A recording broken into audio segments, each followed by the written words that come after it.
Donc dans ce texte de Jean 14, versets 15 à 30, nous avons cela, nous avons le Seigneur Jésus qui annonce un petit peu ce changement entre le moment où Jésus est visible de manière physique pour ses disciples à un moment donné, et puis la manière aussi invisible mais bien présente de se manifester à chacun d'entre nous. Alors je lirai ce texte un petit peu en petits morceaux pour qu'on puisse ensemble nous arrêter sur plusieurs points. Alors je commence avec le verset 15. « Si vous m'aimez, vous garderez mes commandements, et moi je prierai le Père, et il vous donnera un autre consolateur qui soit éternellement avec vous.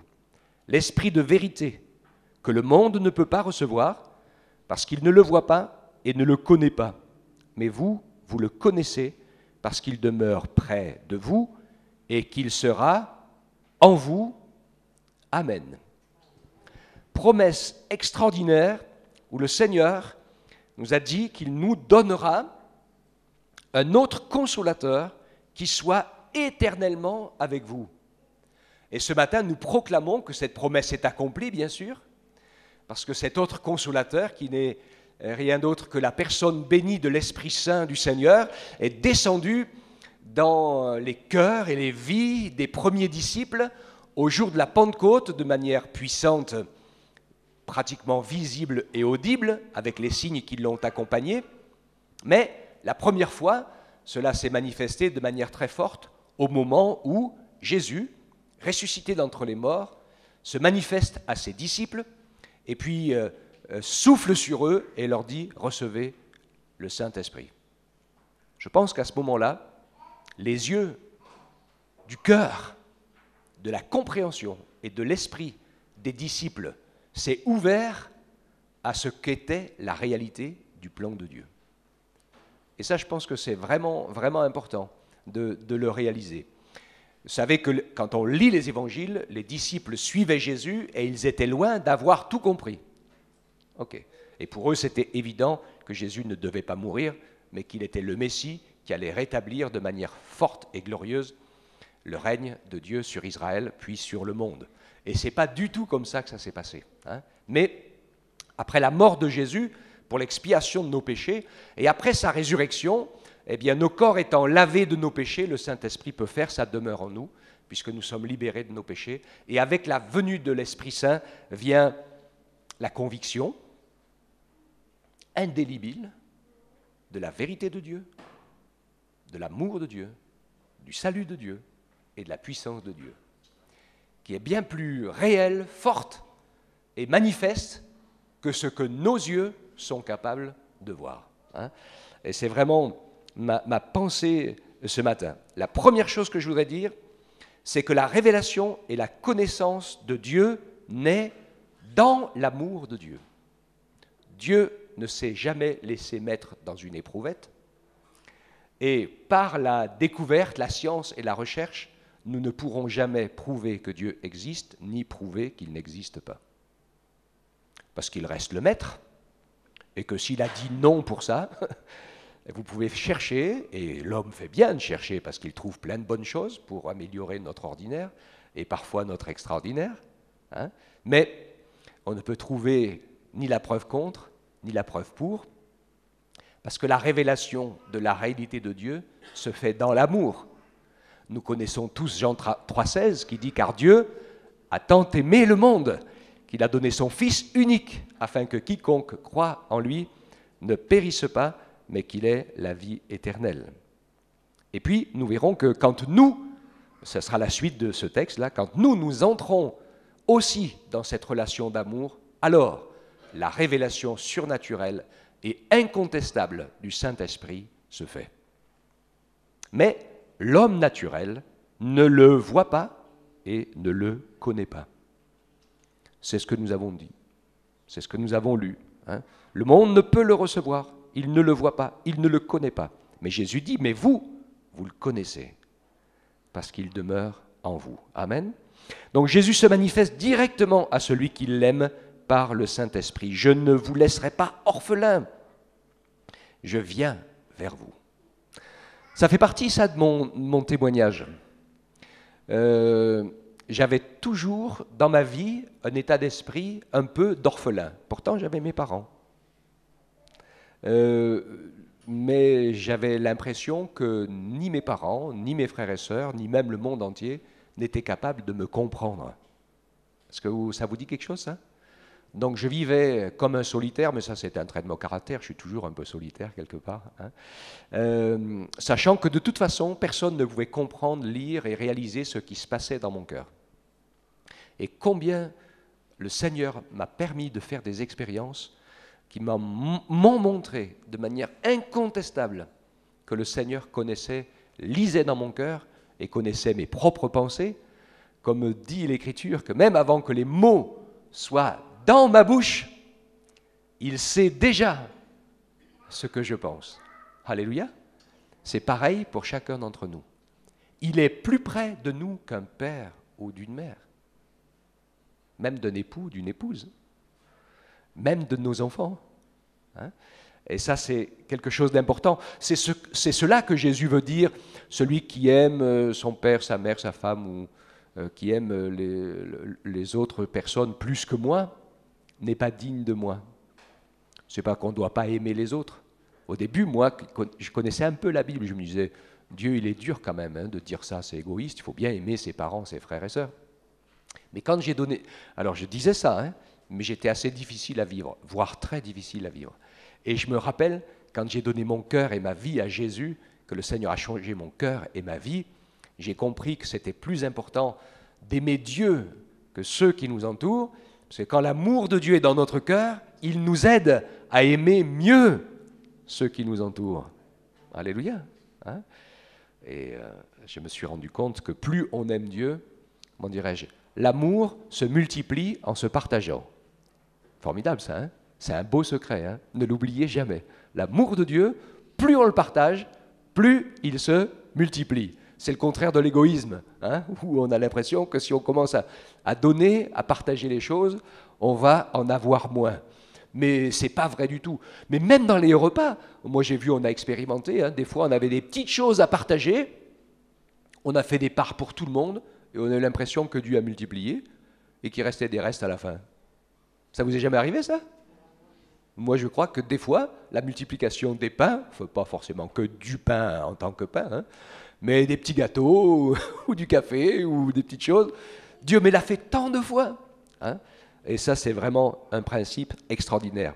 Donc, nous ne sommes pas des orphelins, puisque le Saint-Esprit est venu jusqu'à nous pour nous parler, nous convaincre, nous faire vivre la communion avec Dieu. Il dit donc en ce jour-là, vous connaîtrez que moi je suis en mon Père, vous en moi en vous, c'est le verset 20, et le verset 21, celui qui a mes commandements et qui les garde, c'est celui qui m'aime, et celui qui m'aime sera aimé de mon Père, moi aussi je l'aimerai, et je me manifesterai à lui. Amen.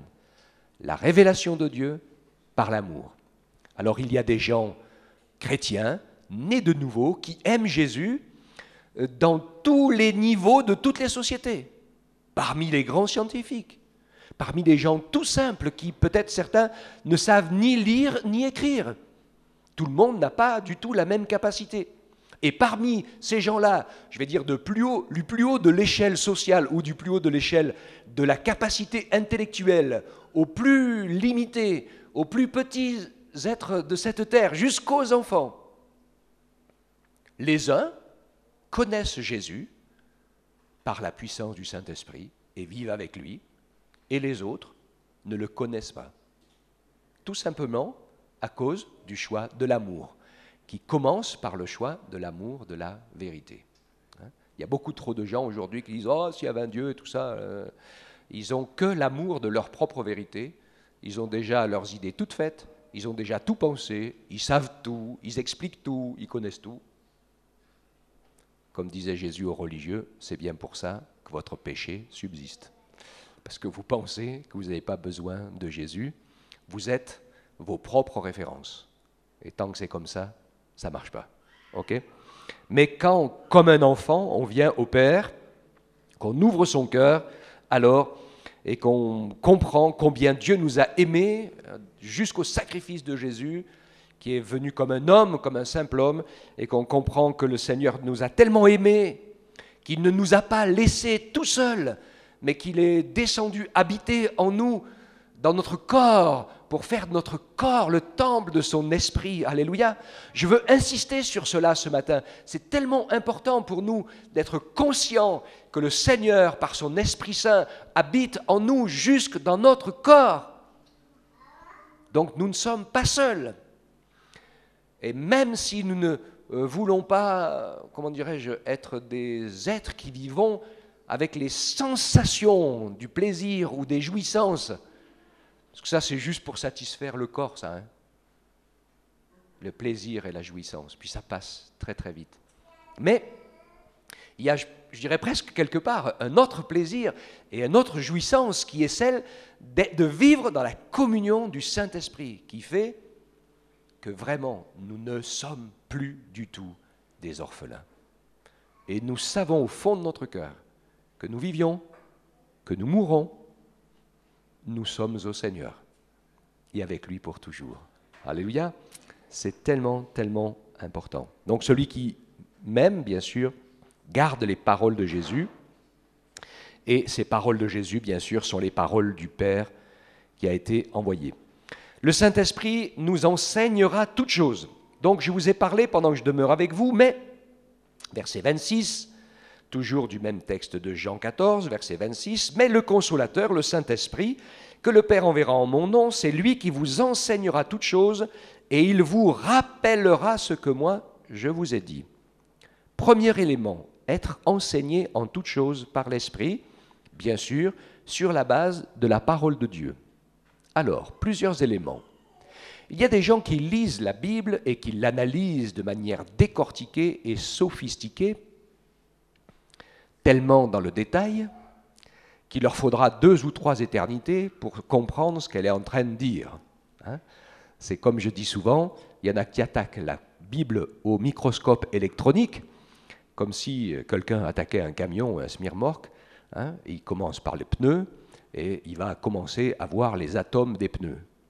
Alors je ne vous dis pas combien de centaines d'années il va lui falloir pour arriver à voir que c'est un camion. Il suffit juste de prendre un peu de recul. Hein? Vous avez ceux-là, comme ça, qui prennent la Bible comme ça. Vous avez ceux qui font dire à la Bible ce qu'ils veulent. Ils ont déjà leurs pensées et leurs idées toutes faites. Alors ça, c'est un comportement sectaire. Des gens qui ont traduit leur Bible, comme certains que je ne nommerai pas, mais que vous connaissez, ou qui ont rajouté plein de livres, et qui font dire à la Bible ce qu'ils ont envie qu'elle dise. Et ce n'est pas si difficile que ça.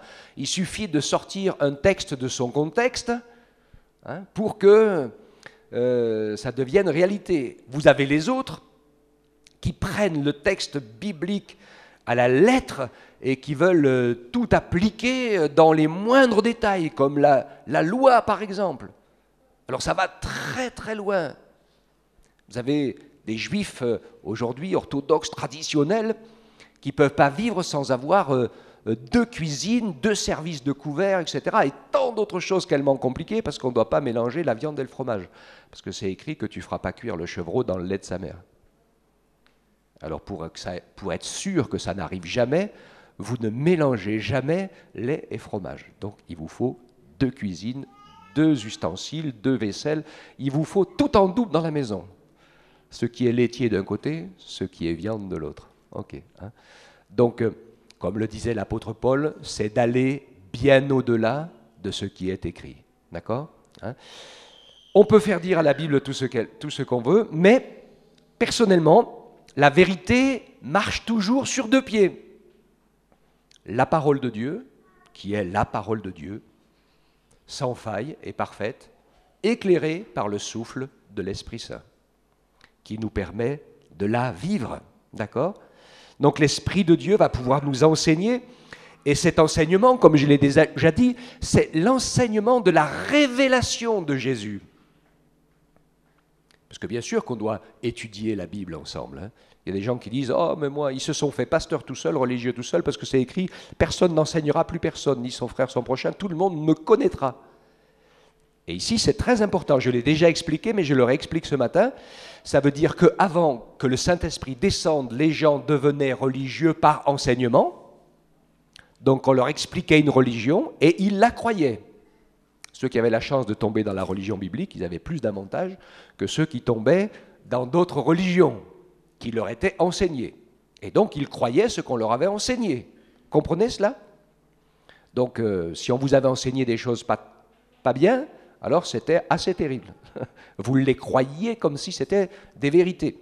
Alors la parole de Dieu nous dit que quand le Saint-Esprit vient et qu'il nous convainc de qui est Jésus, qui est sa parole, qu'il est celui qui nous sauve, celui qui nous pardonne, aujourd'hui, depuis la mort et la résurrection de Jésus et la venue du Saint-Esprit, ça ne s'enseigne plus cela.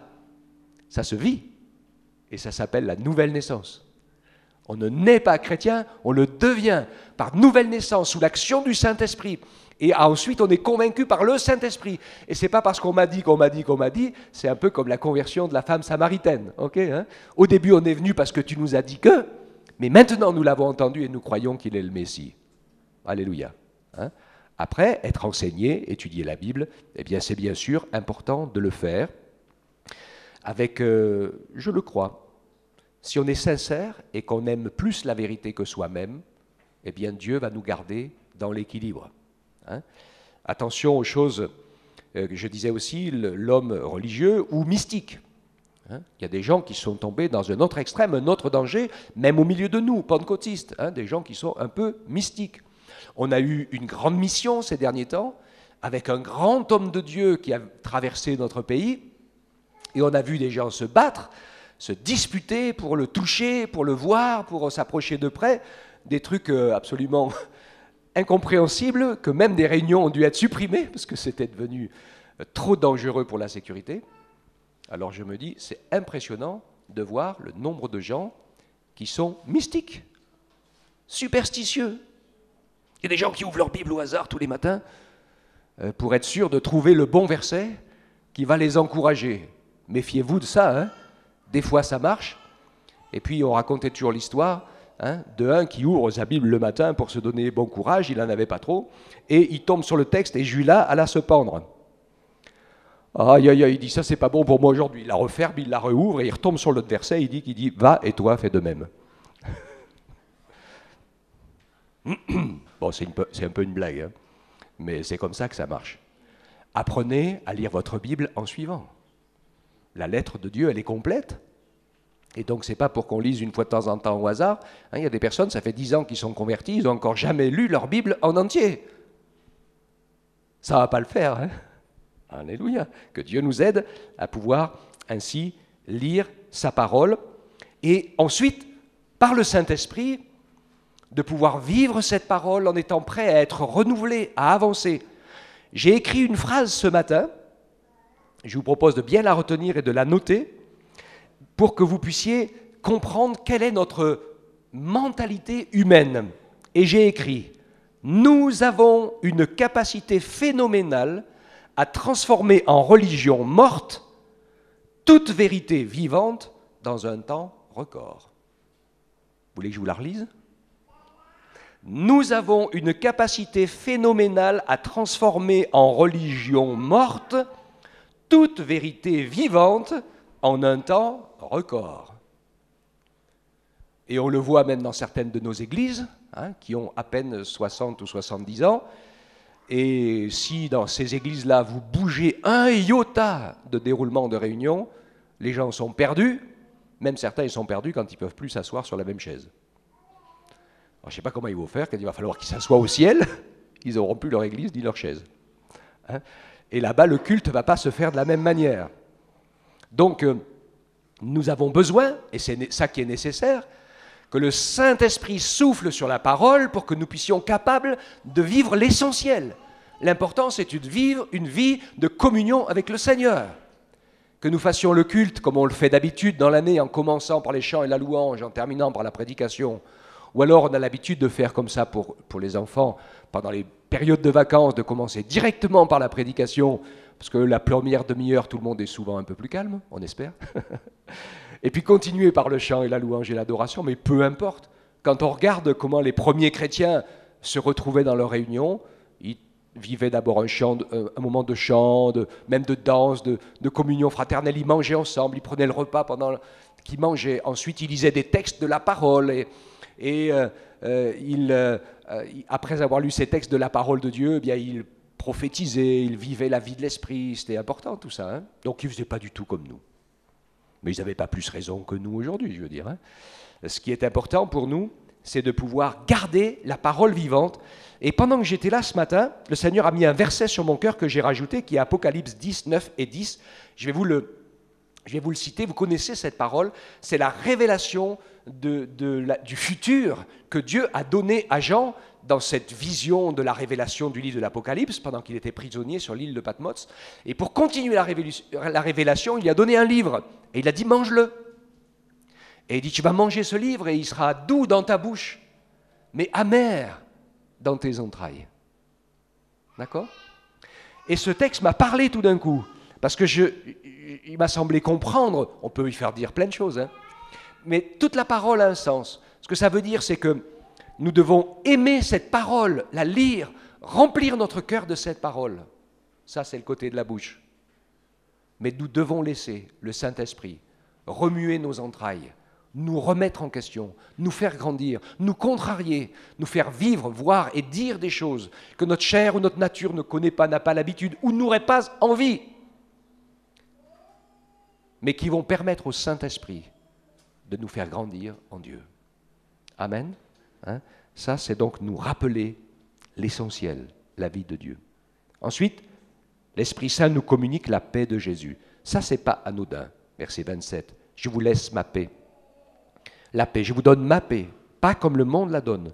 Que votre cœur ne se trouble pas et ne s'alarme pas.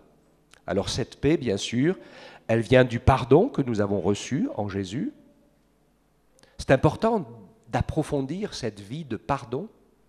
Beaucoup de gens ont juste reçu le pardon des péchés qu'ils ont demandés à Dieu et continuent à vivre dans toutes sortes de culpabilité. Certaines églises, même d'ailleurs, avec tout un tas de commandements, on se demande si ce n'est pas plus le culte de la culpabilité que le culte du pardon et de la miséricorde. Il faut être attentif à ces choses-là. D'accord ? Donc vivre, approfondir un plein pardon, sachant que le Seigneur est celui qui fait grâce. Et c'est vrai que si nous avons péché, on ne peut pas dire « Oh, ben j'ai péché, c'est pas grave ». Non, non, c'est grave. Chaque fois qu'on pêche, c'est grave.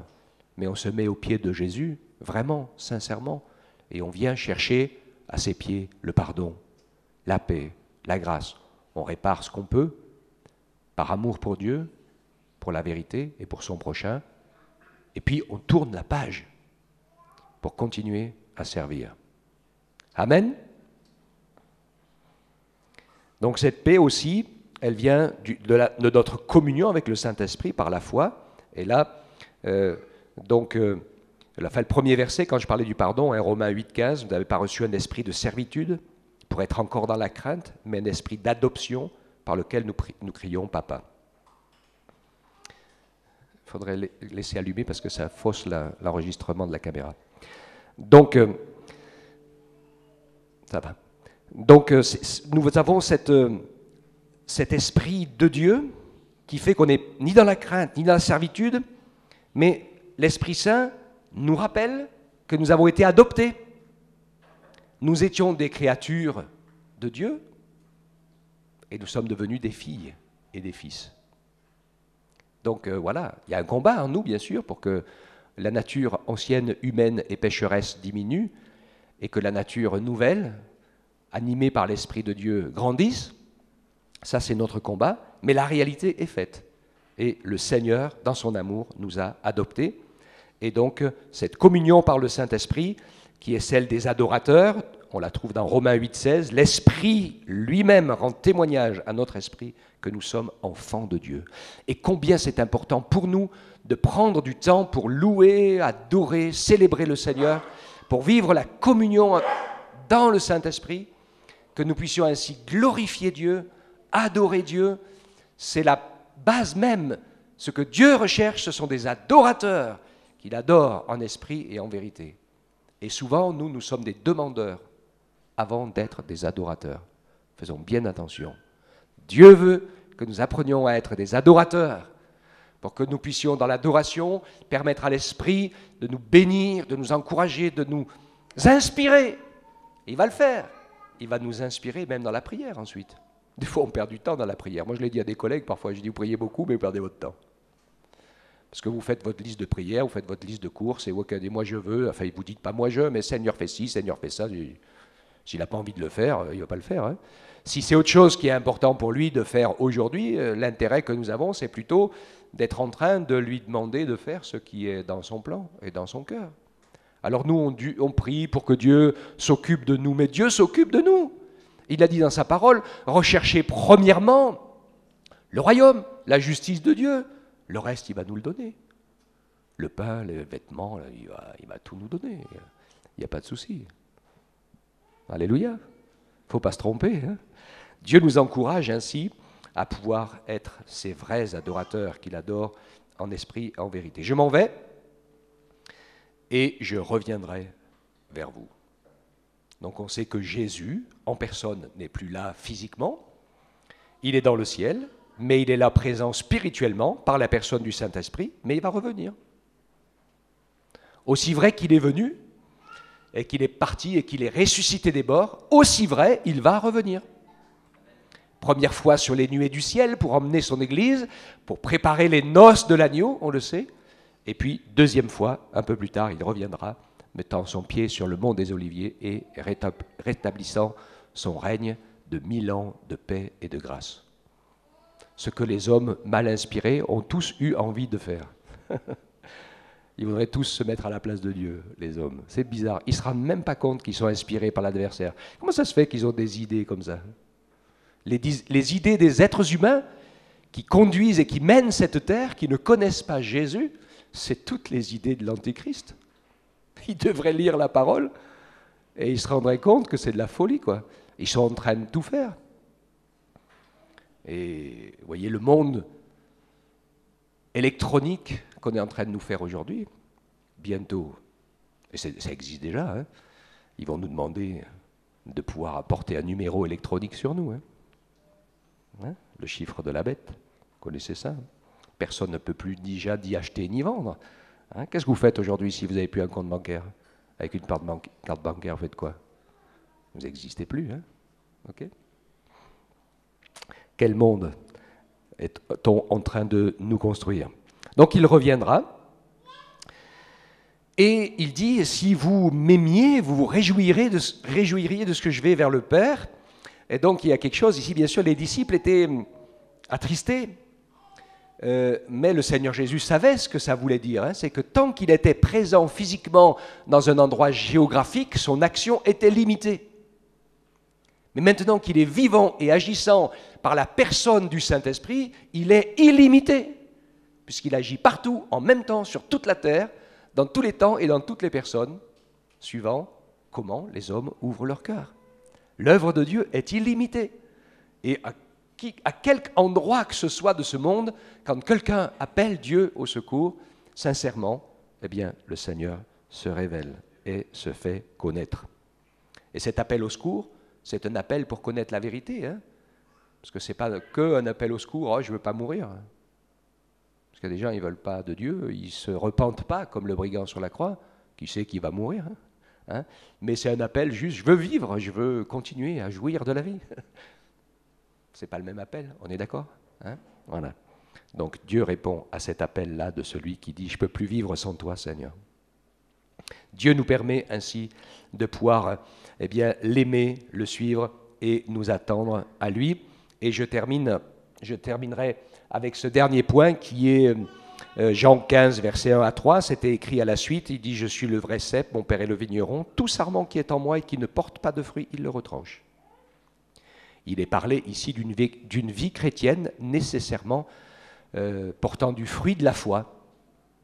Ce n'est pas à moi de dire qui ils sont, le fruit de la foi. Voilà, le brigand sur la croix, il a eu le fruit de la foi.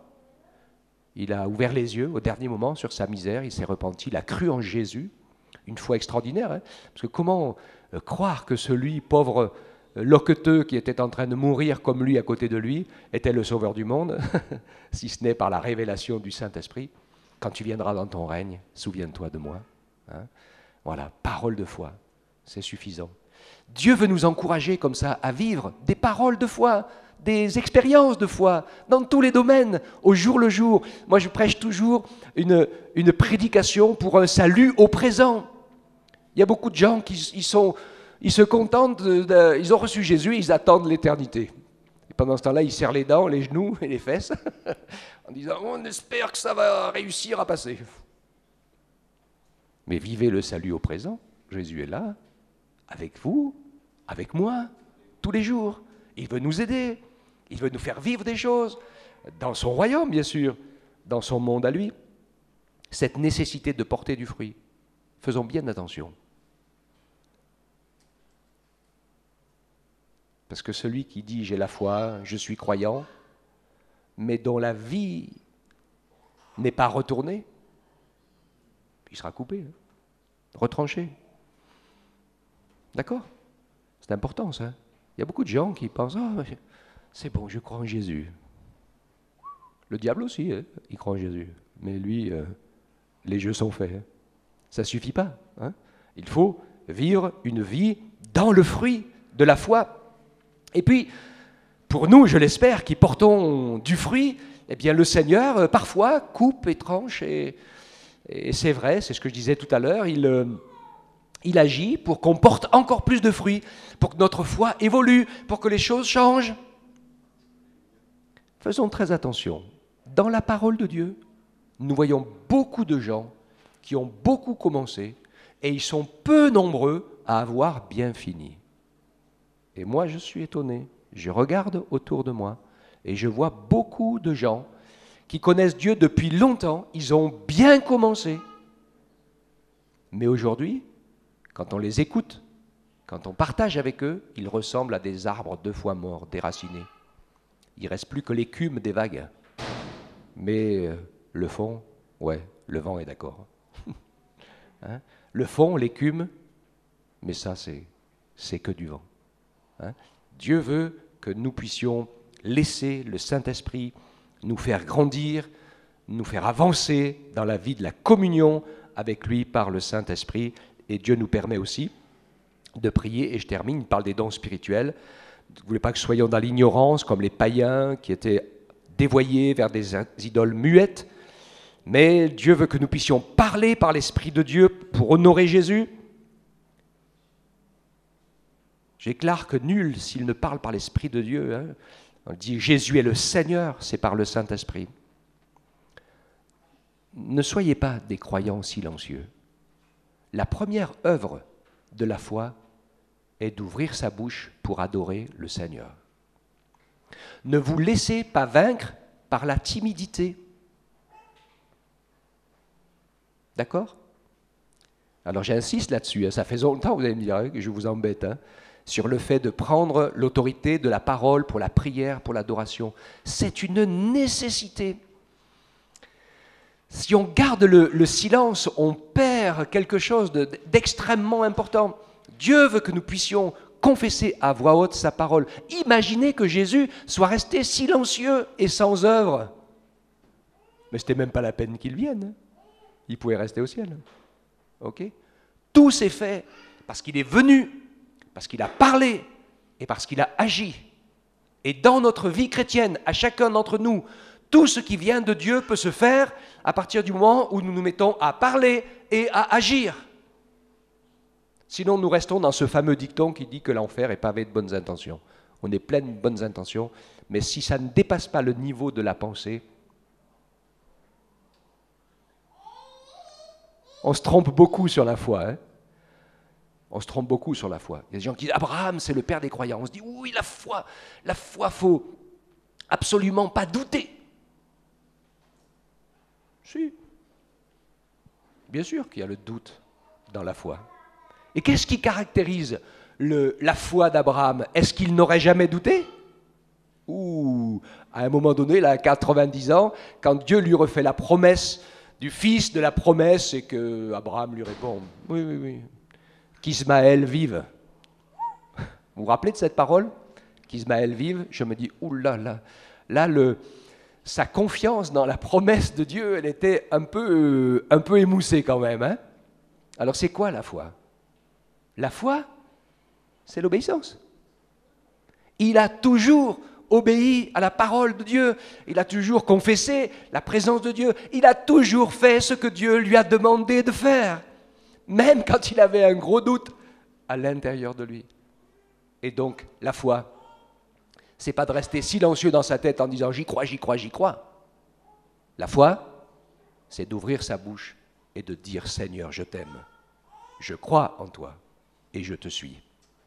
Et je vis et j'agis en conséquence. » Même quand à un certain moment le doute m'envahit, ce qui peut arriver sûrement à tout le monde, je pense, à un moment ou à un autre.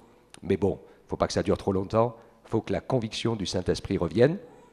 Donc nous parlons par le Saint-Esprit, et le Seigneur nous permet d'avoir envie d'exercer un certain nombre de dons, c'est ce qu'il nous dit au verset 4, diversité de dons, diversité de services, diversité d'opérations, et Dieu veut que nous puissions prier, il dit aspirer à ces choses, aspirer à vivre le surnaturel du Saint-Esprit dans notre vie naturelle.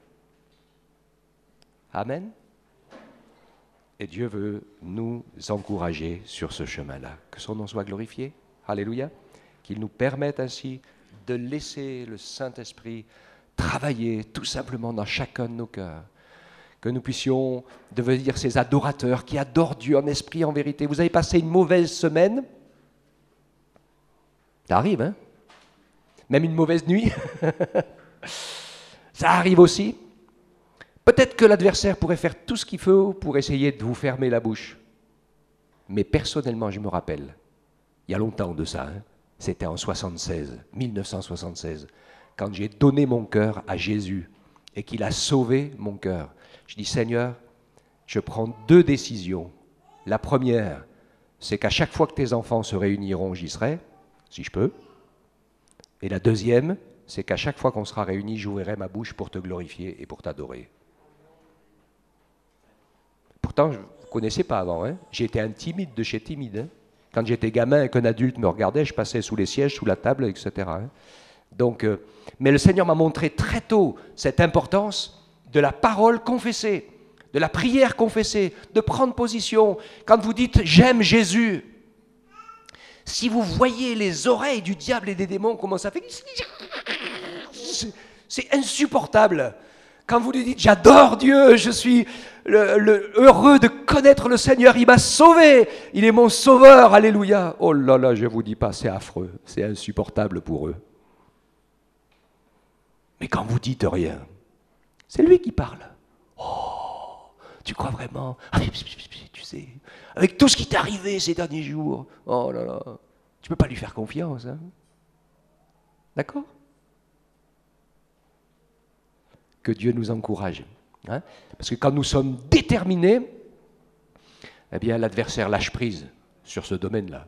Après, il s'occupe dans un autre domaine. Nous avons tous nos points faibles. Hein?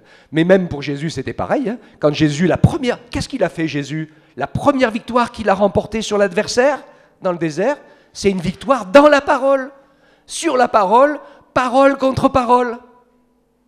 D'accord? C'était la première victoire. Et il est notre modèle. Hein? Voilà.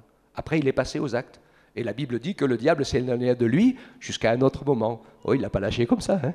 Il l'a tenu jusqu'à la croix, comme nous aussi, il nous tient jusqu'au bout. Il essaye, hein, d'une manière ou d'une autre. Mais la première victoire, elle est là quand même. Hein. Elle est dans la confession de la parole, la glorification de Dieu, la place laissée au Saint-Esprit pour habiter en nous, nous convaincre, nous instruire, nous inspirer, nous utiliser. Et nous l'avons remarqué, hein, je pense avec Marie, là, moi j'aime beaucoup, depuis qu'elle le fait avec nous, les sujets de la mission et de la prière. Elle nous parle des choses, nous on les prend ensemble, on prie ensemble le mardi pour cela. Et combien de sujets on a vu exaucer, c'est formidable. Dieu ne demande qu'à ça, hein, que nous puissions prier sous l'inspiration du Saint-Esprit pour que nos prières soient exaucées. Gloire à son nom. Amen. Alors nous allons prendre le temps de le louer, de l'adorer, de lui dire que nous l'aimons. Et personne ne va nous empêcher de dire à Jésus que nous l'aimons, que nous sommes heureux de le suivre, que nous voulons être remplis du Saint-Esprit. Alléluia, dans notre corps. Qu'on puisse être tellement rempli que le corps il ait un peu de mal par rapport aux autres choses. Amen, amen. Que Dieu soit béni. Alléluia. Seigneur, merci pour ta présence. Nous te louons, nous t'adorons, nous t'exaltons de tout notre cœur, parce que tu es le Dieu vivant, le Père, le Seigneur, le Roi des rois. Nos cœurs t'acclament, te louent et te célèbrent de toutes nos forces. Nous sommes venus ensemble ce matin, oui, pour écouter ta parole, mais nous sommes venus pour te glorifier. Parce que chacun d'entre nous, nous voulons être des adorateurs qui t'adorent en esprit, en vérité. Chacun d'entre nous, nous voulons être ce temple de ton esprit pour que tu puisses avoir toute ta place en nous, Seigneur. Que ce ne soit pas nous qui te conduisions, mais que ce soit ton Saint-Esprit qui nous conduise et nous inspire. Et que par le Saint-Esprit, nous puissions glorifier le Père. Comme cela te plaît et t'est agréable. Au nom de Jésus. Amen. Amen.